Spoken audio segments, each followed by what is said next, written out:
Ya, baik. Selamat pagi, Bapak Ibu sekalian. Assalamualaikum warahmatullahi wabarakatuh. Salam Ya, warahmatullahi wabarakatuh. Selamat pagi, baik. Prof. Bapak Ibu, selanjutnya kita lihat ya bagaimana hal-hal yang perlu atau yang sering ditanya lah ya terkait dengan riset kualitatif.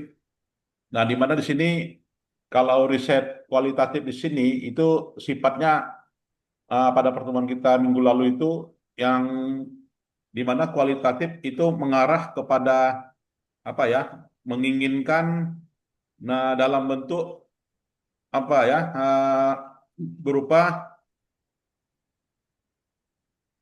interpretasi gitu ya. Artinya bagaimana menjawab riset question ya berdasarkan pada analisa gitu ya, dan juga berdasarkan pada uh, penjelasan ya.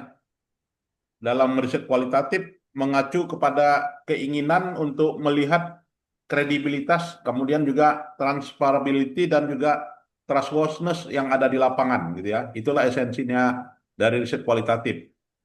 Kemudian riset kualitatif ini ada hal-hal yang perlu kita hindari gitu ya Bapak Ibu. Pertama, kita tidak lagi menggunakan kata pengaruh. Nah ya, jadi pengaruh itu riset kuantitatif. Nah, jadi apabila ada kata pengaruh coret. Begitu juga riset kualitatif itu tidak boleh ada kata hubungan, ya. Begitu juga riset kualitatif itu tidak ada kata signifikan. Begitu juga riset kualitatif itu tidak ada variabel dan riset kualitatif itu tidak ada pengukuran. Nah, inilah istilah-istilah yang kita gunakan ya dalam riset kualitatif. Tetapi ya perlu kita garis bawahi gitu. Kalau desain riset kita itu adalah mixed method, artinya gabungan antara kuantitatif dengan kualitatif itu maka sah-sah saja ya kita gunakan istilah influence, impact, ya, relationship, signifikan, variable, measurement gitu ya. Nah, boleh kita gunakan. Tetapi kalau kualitatif murni ya maka tidak boleh gitu ya.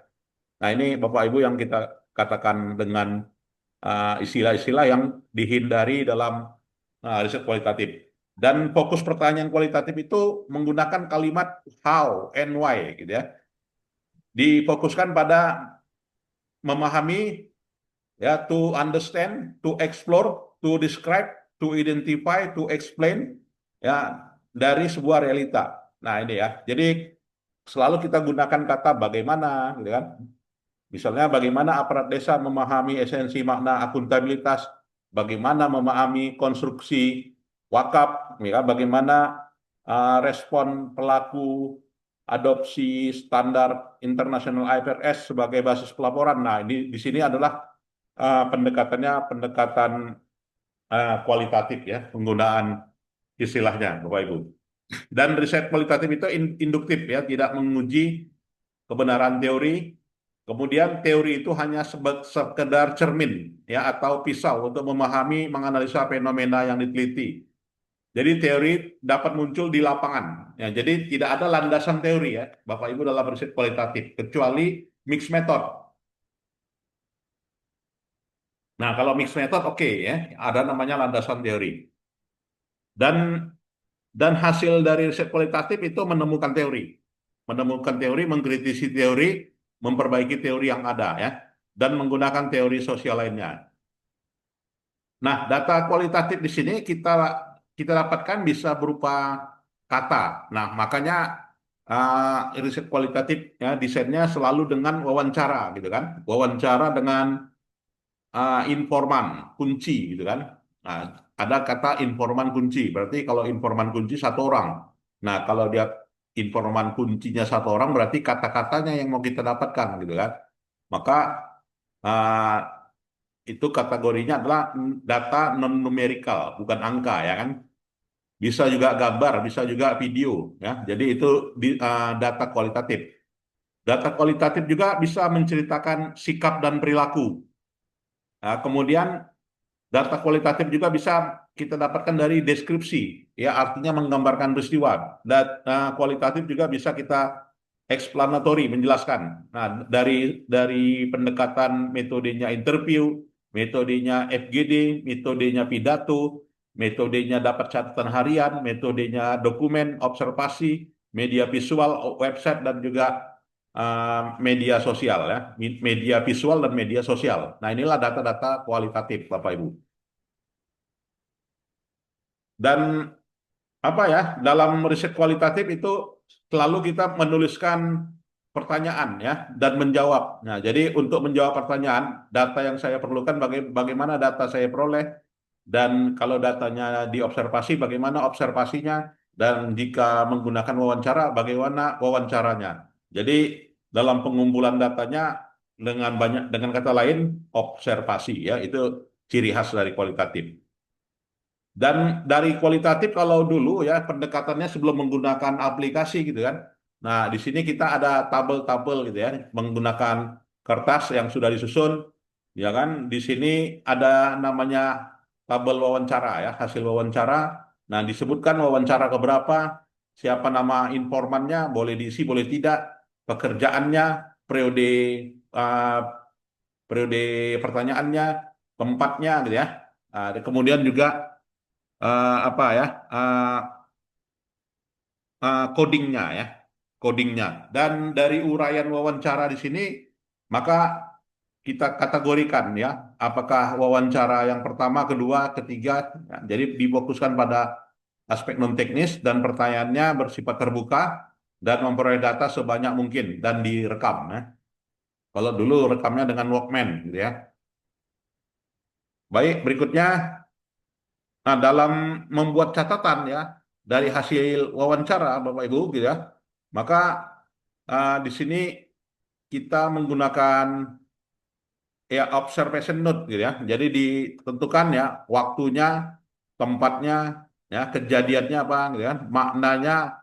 Nah, jadi setiap ada kejadian punya makna. Nah, makna itulah yang disebut dengan coding. Dan dalam riset kualitatif itu makna yang didapatkan dari interview dari informan ya, dari observasi gitu, maka kita dapatkan makna. Maka maknanya ini bisa menjawab pertanyaan penelitiannya ya. Kalau biasanya riset kualitatif itu pertanyaannya ada tiga, ada empat gitu kan, maka ya, hasil dari pengamatan ya dapatlah makna. Maka makna itu menjawab pertanyaan ke berapa begitu ya. Begitu juga tanggal 1 Agustus gitu ya. Nah, misalnya seperti ini gitu ya. Tempatnya di sini ada kejadian ya, ada makna dan ada jawaban pertanyaan. Contoh ya. Dua orang sedang memperdebatkan perbedaan pencatatan atas premi asuransi. Si A menggunakan acuannya Dirjen dan satu lagi si B menggunakan pendekatannya IFRS. Nah, jadi maknanya yang bisa diambil apa? Codingnya gitu ya. Bahwasanya maknanya regulasi gitu ya. Baik regulasi yang dilakukan oleh apa ya, IFRS maupun juga berdasarkan surat edaran OJK atau Kementerian Keuangan misalnya. Maka maknanya regulasi membingungkan ya. Nah, jadi kita dapatkan maknanya regulasi masih membingungkan atas penyusunan laporan keuangan. Jadi kodenya kita berikan tekanan eksternal gitu ya. Nah, dengan melakukan coding ini maka kita udah dapat jawaban ya dari jawaban pertanyaan yang kedua. Nah, untuk pertanyaan yang ketiga misalnya tempatnya di Departemen Akuntansi gitu ya. Kejadiannya dua orang berbicara serius. Orang pertama berposisi eh, ngapurancang, orang kedua tangannya masuk saku. Orang pertama cenderung mendengarkan dan orang yang kedua mengiyakan. Apa maknanya? Maknanya adanya hubungan sosial yang berbentuk cenderung berjarak dan bos ya. Jadi kodenya adalah kultur organisasi, leadership. Nah, ini jawaban yang ketiga. Nah, inilah yang namanya dalam pembuatan coding ya dari observation note. Dan dalam apa ya, riset kualitatif di sini kita menggunakan pendekatannya bukan pendekatan statistik. Nah, ini perlu kita garis bawah. Berarti sifatnya non probability ya kan?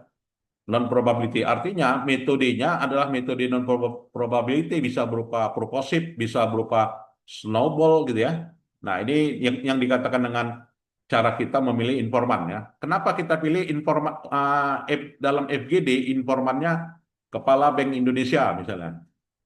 Kepala Bank Indonesia wilayah Kepulauan Riau gitu ya. Ya karena dikatakan bahwasanya informan itu adalah informan kunci gitu ya.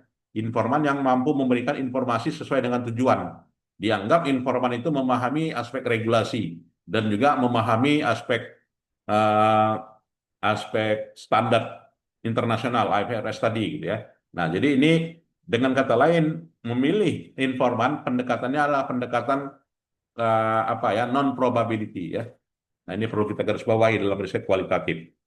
Jadi bagaimana Pak kalau saya penarikan sampelnya menggunakan apa ya, menggunakan purposive random apa ya, menggunakan stratified random sampling pada perusahaan go public yang terdaftar di Bursa Efek, gitu kan. Masing-masing industri itu saya pilih masing-masing satu gitu. Nah, maka itu metode penarikan samplingnya adalah pendekatan probability, udah jelas gitu ya.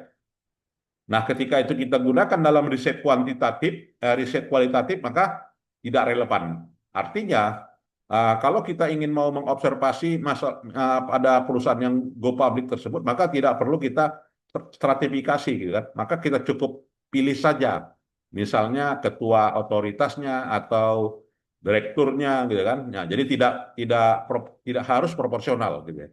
Nah, ini cara kita memilih informan. Jadi sangat tergantung pada apa ya, apakah peneliti mampu memberikan argumen yang memadai sesuai dengan data untuk menjawab masalah dan berapa banyak informan yang dibutuhkan dalam merumuskan masalah itu. Nah ini Bapak Ibu ya dalam riset kualitatif. Kemudian riset kualitatif di sini juga uh, data itu punya makna ya sehingga bisa dituangkan dalam temuan. Nah ini ya, jadi setiap data itu punya makna dan bisa dituangkan. Nah, prosesnya kompleks ya. Pendekatannya kalau kita mau apa ya, membahas, maka kita bahasannya apakah induktif, apakah deduktif gitu ya. Artinya dari hal yang bersifat khusus ke umum atau dari umum ke khusus gitu ya. Maka itulah kita deskripsikan dan kita interpretasi. Analisa datanya tidak dapat dipisahkan dari data collection ya. Ketika data terkumpul, maka harus dilakukan menentukan pengumpulan data berikutnya ya. Jadi riset kualitatif itu tidak ada pendekatan tunggal dalam analisa data dan kuncinya sangat tergantung pada riset question gitu ya. Nah, jadi kelebihan dari kualitatif itu pengolahan datanya ya Bapak Ibu. Jadi kita pengolahan datanya sangat sederhana ya boleh dikatakan. Nah ini, jadi data collection, data reduction ya, kemudian data display dan juga conclusion. Nah jadi tahapannya cuma 4 aja sebagai berikut. Nah ini dia. Dapatkan data kita dari wawancara, dari observasi, dari dokumen ya. Kalau dari riset kuantitatif ya, data collection itu dari mana? Dari Indonesian Capital Market Directory gitu ya. Nah seperti itu. Nah kalau riset kualitatif cukup kita amati aja udah dapat data, gitu kan?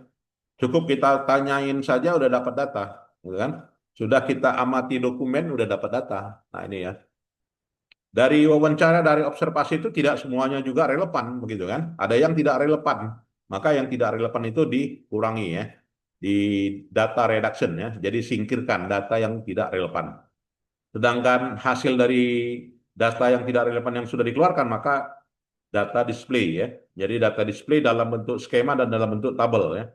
Nah, baru kita simpulkan. Nah, ini langkah dalam konsep menganalisa data ya, dalam pendekatan kualitatif yang mungkin banyak Bapak Ibu gunakan nantinya dalam penyusunan disertasi, gitu ya.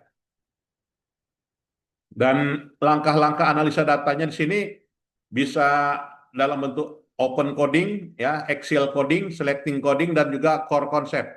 Nah, makanya open coding, Excel coding, selective coding, dan juga core concept ini dibantu oleh aplikasi, Bapak Ibu ya, bisa gunakan NVivo gitu ya, bisa gunakan NVivo, bisa gunakan Atlas, ya, bisa gunakan Max QDA gitu ya, bisa juga menggunakan QDA Miner. Nah, kalau saya sih menyarankan Bapak Ibu gunakanlah Max QDA ya, kalau bisa nanti disertasinya yang minat kualitatif atau juga QDA Miner ya. Nah, ini silakan Bapak Ibu gunakan. Kalau NVivo udah banyak ya. Nah, Atlas juga boleh, silakan ya. Di era digital sekarang ini bisa kita beli dengan mudah ya.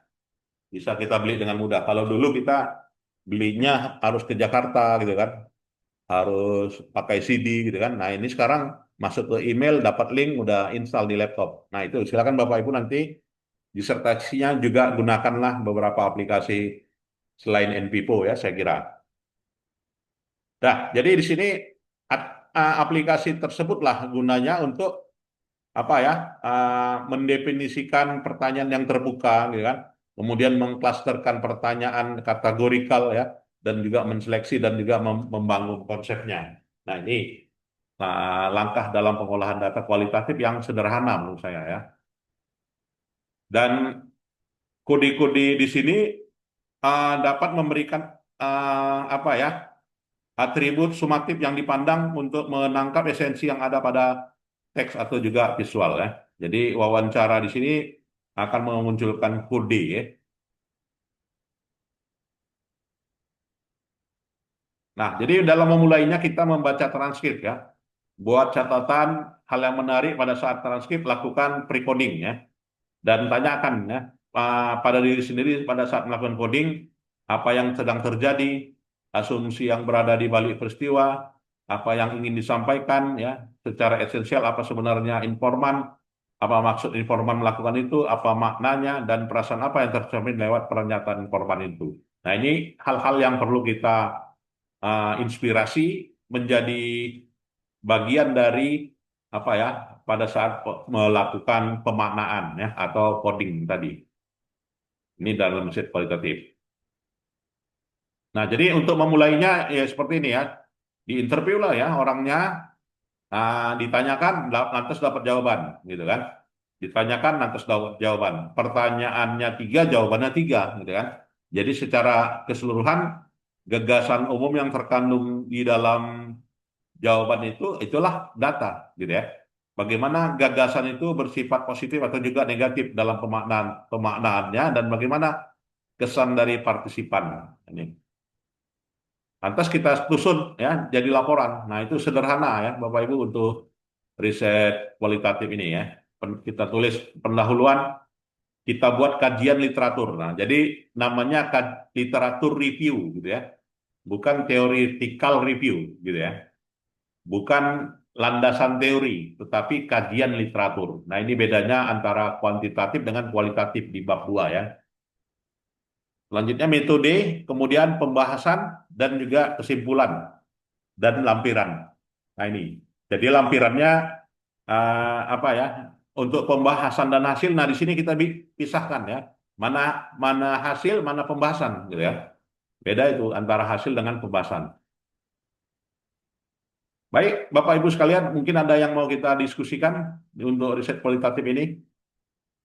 Saya tidak berlama-lama gitu ya, karena uh, semua bahannya bisa dibaca ya, Bapak Ibu. Tidak ada ya? Baik, kalau tidak ada silakan nanti di absen aja di sistem inputnya Pak Teddy ya, mohon diapakan di input dan mana-mana yang hadir silakan diisikan ya di aplikasi. Baik, saya kira itu saja ya, dan saya tunggulah ya untuk paper dan juga HKI-nya untuk nilai UTS-nya ya. Baik, Prof. Ya, baik, saya kira itu saja. Terima kasih Bapak Ibu. Selamat pagi. Ya, Assalamualaikum warahmatullahi wabarakatuh. Assalamualaikum Oke, warahmatullahi thank you, wabarakatuh. Prof. Ya, Thank you. Waalaikumsalam Terima warahmatullahi kasih, wabarakatuh. Prof. baik Bapak Ibu, boleh meninggal. Bapaknya.